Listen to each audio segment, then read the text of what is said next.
Hallo, sami še Tritty Haggis faltigi. Dunate.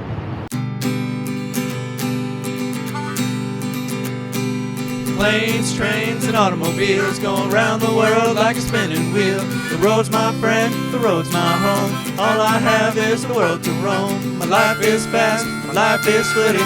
Living my life as Tritty in the city. Hey, it's Tritty in the city.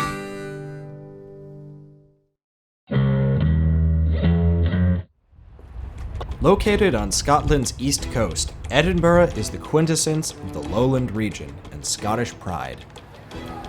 This beautiful city upholds her Victorian aesthetic while simultaneously combining it with a modern update. Some things never change, though. Trenton and I pulled into Edinburgh hungry for adventure. Being of Scottish descent, I was excited to finally be visiting the land of my ancestors. What's more, it was Easter weekend, and something good was bound to happen. When we made it into town, we met with our hostess Anna, who offered to show us around for the weekend.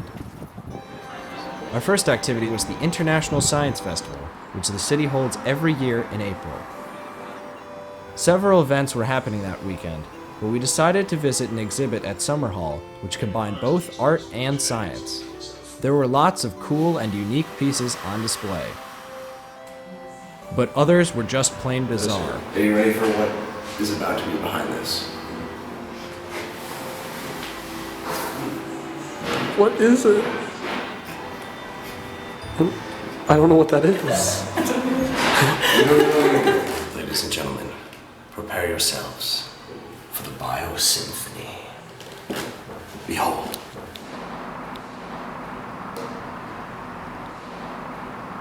In spite of the strange exhibits, I think we still managed to have fun.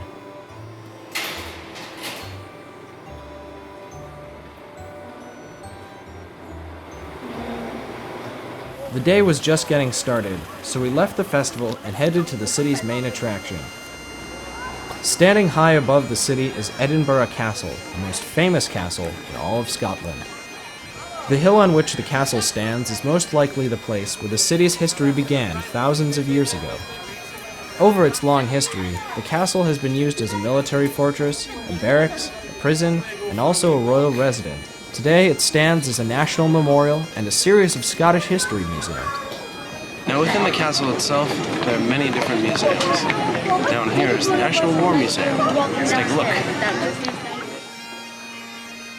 The War Museum displays the exploits of the many famed Scottish regiments that served in the British Army. One of these regiments, the Royal Scots, is the oldest existing regiment in the British Army, having been founded in 1633. Of course, the museum wouldn't be complete without featuring the deadliest weapon in Scottish history: bagpipes. Just outside of the castle was the Tartan Weaving Company, a massive department store filled with all of your Scottish needs. Inside was an enormous loom for weaving tartans. A single kilt from this machine could require as much as 8 yards of fabric. But if kilts aren't your style, there's still an impressive display of plaid scarves. You can even find one that matches your clan. There's no shortage of models for the clothing either way. In spite of their stylishness, Anna did notice a few technical difficulties, however.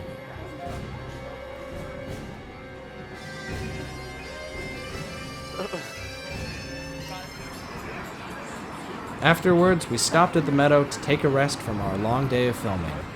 We would need our full strength for the last day in Edinburgh tomorrow. We're at the bottom of Arthur's Seat, and we're about to ascend to the very top.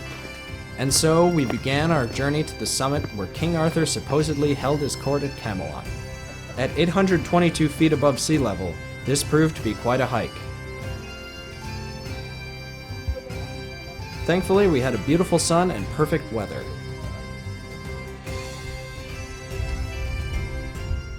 I took this opportunity to give the city a fittingly Scottish farewell.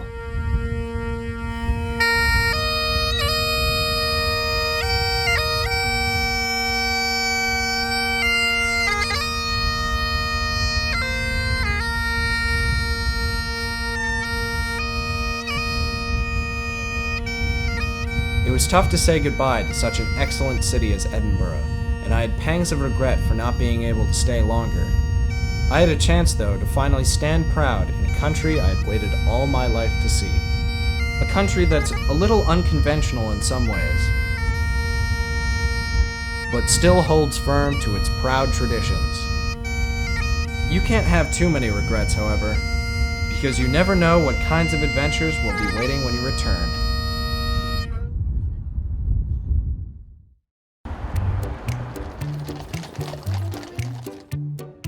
I work on the interpretation of historical fencing manuals and then bringing that to a class and teaching it.